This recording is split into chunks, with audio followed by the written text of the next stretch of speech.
So I had COVID 2 times in a row, with 2 months in between. And since then, I've been having a sort of, some sort of autoimmune reaction also every 2 months.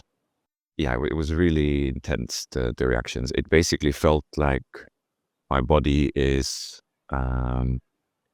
reacting as if I was sick from COVID again, but then I actually wasn't. And that also took me a few months to figure out, because in the beginning it really felt I was so just tired, headache, feverish also, some stomach problems. But the main feeling was really this, stuckness, like being in the mud or something like that. Like if you otherwise feel fairly centered, perhaps, that you feel it in your body, then that I lose that centeredness is one way I would describe it. I feel, kind of not like fully myself. But yeah, these are more abstract terms to describe it. Well, if you say it that way, it sounds more like derealization, depersonalization. I mean, that's a terrible symptom. Like it's worse than fatigue for me. When I had it, like Uh, you look at yourself a little bit from a distance. Is that the feeling? yes, that is a part of it, indeed. I can, I can still be present in my head or in my mind, sort of like, okay, this is happening again, but then still it feels quite overwhelming at points, and Yeah. No, I uh, get it. And I mean, all of these symptoms are in a way protection mechanism. So it sort of like gives you the feeling that you're more away from your body. And that way it becomes easier to probably feel emotions or anything like it. It's just like a mind body symptom, but it's pretty overwhelming. And a lot of people, they have it as well after taking drugs. Then the time before you had these COVID infections, how did your life look like before? well, right before I had actually had a breakup. So I moved to a new place. I started living by myself, and then it felt like suddenly I had fully my own space, and then perhaps the body also felt the space to go into this deep dive of emotional healing also. Yeah, the emotions kept coming and it was overwhelming and a lot. And then I felt like I want to kind of more regularly or structurally see if I can find something that helps. And then, yeah, I first, on the day that I found your program, I first saw like a how do you call it again? Brain retraining program. Yeah. Yeah. And then I thought I'd try that, but then I stumbled on one of your interviews with this American woman, I think, who talks about chronic fatigue. Oh, yeah. And That's an then, old interview right now. yeah. And yeah, just something about somehow the way you described it, it sounded like your approach is more in depth than the brain retraining one. And yeah, and then I was kind of, I think there, perhaps you also like, you described the, week to week setup of the program. And I thought, yeah, I'm just gonna try this out. And how long before you managed to have a release and feel better after that? Well, yeah, so this is because I mean, I feel I had releases before as well. And I also felt with the program and with the experience from these journeys with my holistic therapist, like inner child stuff we had done. In your program, I think you call it true self. With her, I'd done higher self. Basically the same thing. So then, um, already, I think in the first 4 weeks, for example, before I got to the topic of anger, I started feeling a lot of anger coming up. When did that the first clear one that I could maybe point to is so yeah, basically with that anger, I also so before I got to the anger releases, I wrote a post asking how do people, what do they do when they're really angry in the community, and then people, share things like punching a pillow or hitting a wet towel against a wall or a rack or whatever, or screaming into a pillow, all these things. So basically, I did those things. But then I also noticed that you know, I was kind of going a little bit crazy from it because I felt like it's not enough for me to just scream it out to myself, and then more and more just things started coming up, connected to my dad, my stepmom, things from my past. And yeah, I had a few fights on the phone with my dad also. Um, but the first like huge release I think was, yeah, I'm not gonna go like full details into it, but basically I wanted to talk to my stepmom also about some things. Actually, mainly about my dad, but then also somewhat things that I feel towards her. Um, and then there was this moment when I called her during the day, and she said she's at work. Can she call me back later? I said, yeah, it's okay. And then she didn't call me, or she sent me a message in the evening saying that she's a bit kind of shocked by how I called, because I said I'm angry and I had a fight with my dad and all these things, and that she doesn't want to talk to me. Then I was fuming. Then I felt like a little moment of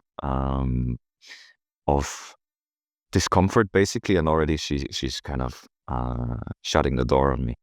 And then what I did, a few days I kind of was fuming with this, but then Did first I sorry, yeah. sorry. Did you have more symptoms because of that anger coming up? No, I wouldn't say it was more. I think we have more like this fiery energy rather than symptoms. But it was more. It was still a little bit like, you know, it's cooking, but I don't know where to where to put all of this. And then at some point, a few days later, I first wrote a letter where I just put that anger, and I first also wrote it in a way to just, yeah, have this energy put somewhere. Uh, and then I did that, and then later that day and in the night I couldn't sleep, and I decided, okay, or I didn't decide, but it was more like asking myself, okay, do I also have to send this letter? And then the answer was immediately yes, you should send this letter. Really? Yeah, yeah. And then Wow. I sent this letter, and it was scary as hell. And I sent it also because I couldn't sleep in the night. I sent it like 5 in the morning or something. And then I sent it, closed my computer, and then went outside for a walk. Walked for like 3 hours that morning. But then, especially in the beginning of that walk, it was so the way I've said it a lot of times when I've told about this is, yeah, I felt like a champion. So I felt really like, I used to play football, and I had this image in my head of, that the feeling I was feeling was when you would score a goal in a final or something. Yeah. So I had this like, whoa, everything was sort of, a big weight was off my chest, and I felt this burst of energy. And also throughout the whole walk, during the 3 hours following, I was, yeah, a lot of, yeah, sort of, yeah, just release indeed was happening, and different things kind of falling into place in my mind as well. So that's a first clear one I can point out. Then afterwards there was just, it was like a dam was broken off, and it was just getting further in your program as well, getting the different meditations for anger, for fear, and it was just further and further. At some point I felt almost as if, I would have a release. And I mean, it was a relief in terms of the symptoms as well, but it was also that the next one was coming pretty soon afterwards. So at some point I felt I was like releasing every day. And so then it was also a bit like, I wasn't getting symptoms per se, but it was just a lot, it was tiring. I was like, crying something out and being like, oh my God, sleep, then wake up. And then there was the cycle of, next day waking up, then feeling at some point first a sort of agitation coming, or fear, or whatever. Then that at some point would become so much that I would get angry, and then I would yeah, somehow express the anger. And then I would get up at a point again where I would be just crying, sort of sobbing, grieving, I guess. And that was the cycle. Um, so I'd say I didn't feel it as immediately, perhaps, but in the long term, I felt getting lighter and lighter and lighter. Oh yeah. Yeah. Yeah, and that's exactly a little bit how I recovered as well. I mean, that was just every day, and every day a release. And if not, I felt horrible. Just trying to get it out, squeezing it out, and that's eventually all these tricks became the program. Yeah. Yeah. Yeah. Yeah. Nice. Yeah. But you then, if I may ask in between, you then basically sort of from different sources, uh, kind of pull different techniques and tricks to help yourself with this. Actually, no. Actually, I just had. I mean, there weren't any answers at that time, so I meditated on it, and until I Yeah. came to something that felt right, or something that made me cry. So I just tried a lot of things. A lot of Yeah. guided Yeah. sessions are just things that I tried, and if it helped me, then I wrote it down. And Yeah. because I didn't want to be sick the entire day, so it's okay to wake up with symptoms in the morning. But then Hmm. after an hour or two, I wanted to feel better, so I put in a lot of effort. And I had a dog, Yeah. and I wanted to walk the dog. After like 6 years of being bedbound, I just decided it's enough. I'm going to do this. I'm going to live a normal Yeah. life, and every day I'm going to release. Yeah. Yeah. Yeah. Yeah. Right. Wow. It's 6 years also bedbound. Sounds intense. Yeah, it's a long time. Yeah. But Yeah. yours Yeah. was milder, right? From what I understand. Yeah. Yeah. So I couldn't say I was really bedbound. I mean, maybe in the first year. So then I went into the on sick leave from work. But then there was also a whole integration process again of, stay a few weeks at home and then let's slowly start building up. And also when I was, the first half year, I didn't go to more than, I think, 4 hours of going to work and not really doing anything, but, just being there. So then, yeah, I had a lot of free time. And then, yeah, at that place in Groningen, I had the studio where I had big, big walls and I got a projector. So, I mean, a lot of times I was just watching TV shows or movies on my big projector, kind of making it as just nice for myself as possible. But yeah, I went for walks in the morning, did my own groceries and cooking and things like that. So in that sense, yeah, the stories I've heard when people say they're bedbound, I I don't quite relate to being bedbound like that. Yeah, I mean, it's good to know that these symptoms are just symptoms, and you have strong symptoms or mild symptoms, and the more stress there is in your body, the stronger the symptoms become. So in the end, it's Yeah, all the same process. Even if someone has a headache, or a migraine attack, or all of these normal things that we consider normal, they're all part of the same process. yeah, yeah, yeah, yeah. But I have wondered sometimes with hearing these stories of people because I mean I feel my process is still very much ongoing. I have these moments of release and that's great. And I feel like I'm not as yeah, and that's the thing as well. I mean I'm sort of creating a new life and I'm the what was normal before, I don't want to go back to that. But I still feel yeah, like I feel that I have to fit in a pretty delicate range sometimes to not overdo things. And sometimes especially when getting into those moments of being very tired, then I feel like, oh, if I could just, again, take a year of doing nothing, that would be so nice. So then I sometimes wonder also if this period that some people have, like you had, or others with bed boundness, that if that's also sort of, yeah, yeah. So I guess maybe I can make a specific question out of it. Do you feel it was a necessary part of your process, or how do you look at it?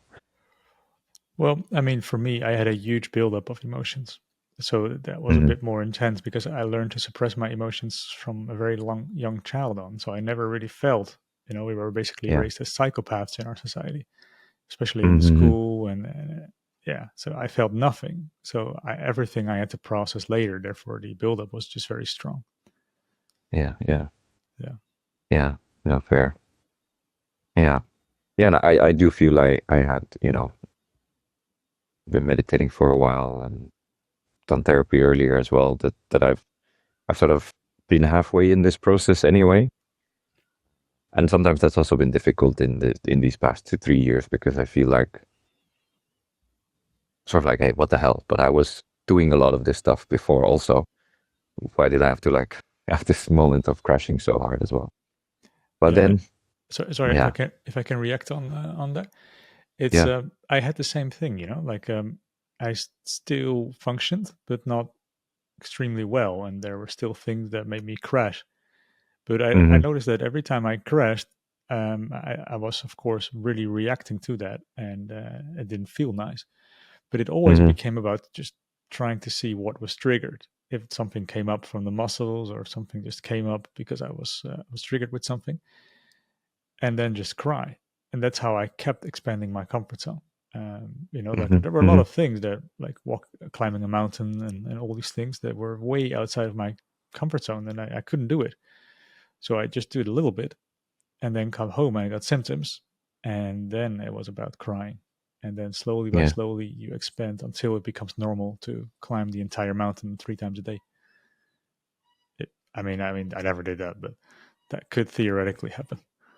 right, right, right, yeah, yeah, just to make the mountain even bigger than it is. Yeah, I'm exaggerating here, people. yeah, yeah. No, fair, fair. Yeah, and that's the thing. Like with going on hikes, for example, with those things, I didn't feel like I run into the my limit as much. I much more feel it now, for example, so yeah, my job is being a psychologist. And then when I went to the islands, I quit my office job as a psychologist. And now I'm sort of freelancing slash building up my own business with it. And I feel that's more of the mountain, sort of learning how to do it, putting myself out there, taking myself out of this more safe structure, perhaps, but then also a structure that can be limiting, and then, doing something more for myself, out of myself. And yeah, with that freedom to, yeah, to approach it more as I want to myself. But then, yeah, that's sometimes also very scary. I guess, yeah, uh, feeling, what if it goes wrong? And what if I can't earn enough with it, or not enough people wanna come to me, or whatnot? So there, I feel that sort of moving step by step, not pushing myself too hard, but then still keeping on moving. Yeah, and that's when Mhm. Valentina and I created the worst case scenario. Did you like Right. doing that? Yeah. Yeah. I can Yeah. imagine Yeah. if Yeah. Yeah. everything goes wrong and just live it if it is real. Yeah. Yeah. Yeah. No, that's yeah. No, one of my favorite ones, to be honest. And yeah, and with that, I mean, I don't know if it's this is valuable to look at now, but because yeah, last time we also talked about that when we had the coaching session, and still, yeah, maybe there's just more and more fear to go to.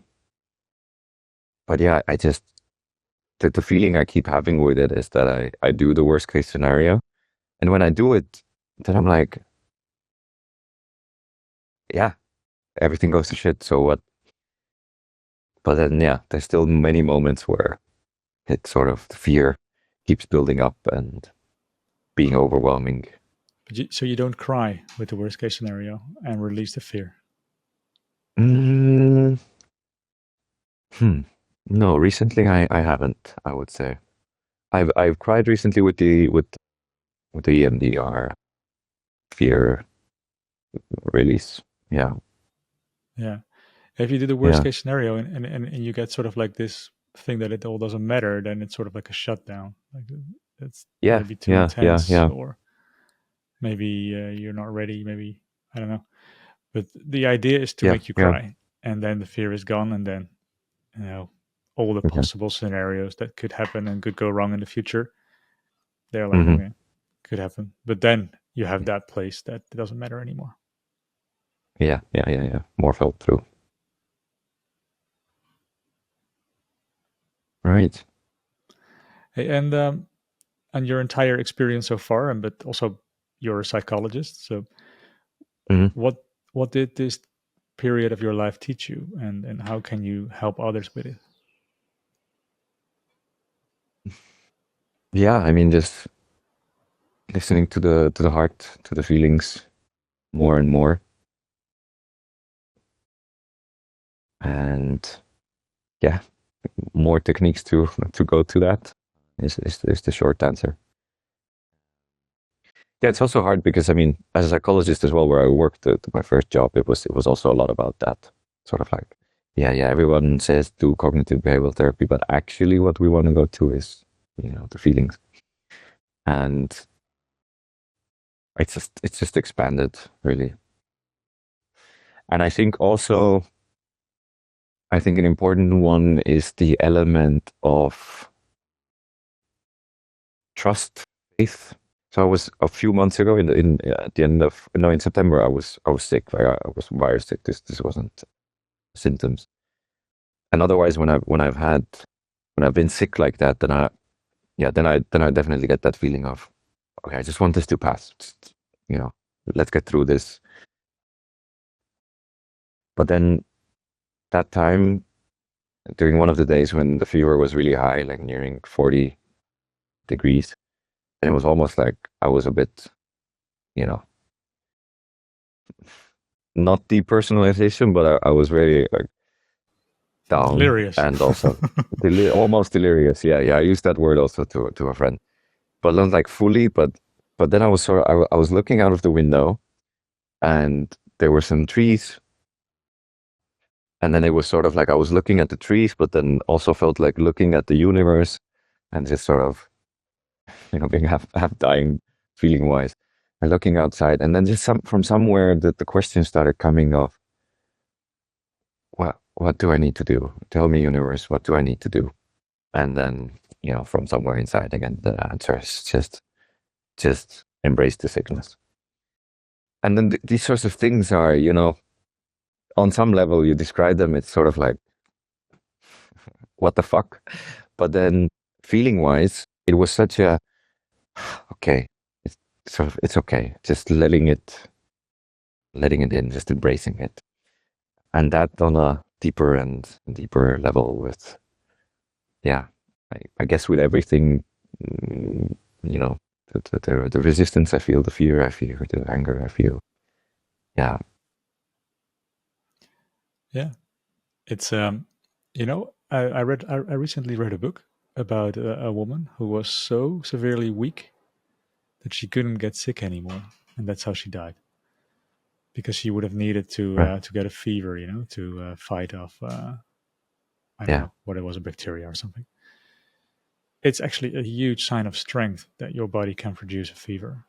People don't value it. It's just like, wow, this is how strong your body is that you can do this to fight off anything that it isn't good Yeah. for you.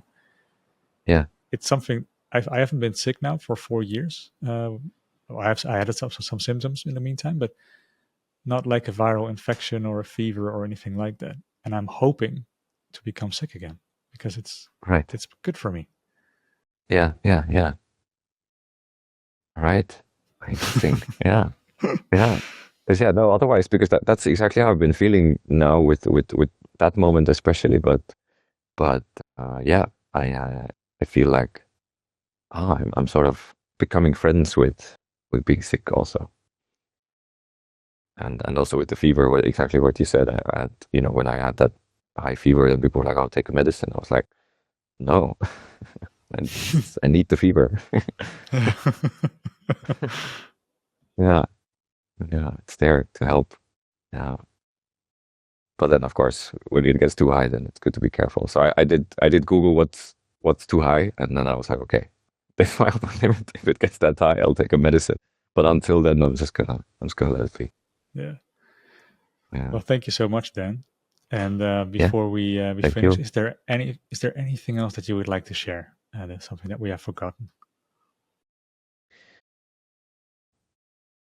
Not really. No, I thoroughly recommend the program to anyone who hasn't tried it. I also have to say, to add weight to my compliments as a psychologist, I also feel like it brings together so many things that are sort of loosely used by psychologists that I used before as well. But it just gives a full package. And yeah, I'm both really impressed by how you put it together and also very thankful for you doing that. Yeah. You're welcome. Thank you as well for joining us. Without you and others, we couldn't do it. Yeah. So thank you, Dan. And then you're still in Estonia? I am at the moment again in Estonia, but for a little while. So next step is going to India again. Nice. Nice. Yeah, there I Enjoy. called you from there last time. Yeah, thank you. Oh, yeah, I remember. Yeah. Well, have a good journey Yeah, to India. thank you, thank you. All right, everyone. Thank you for watching. And I wish everyone a beautiful healing journey and a big hug. Thank you, Dan. Take care.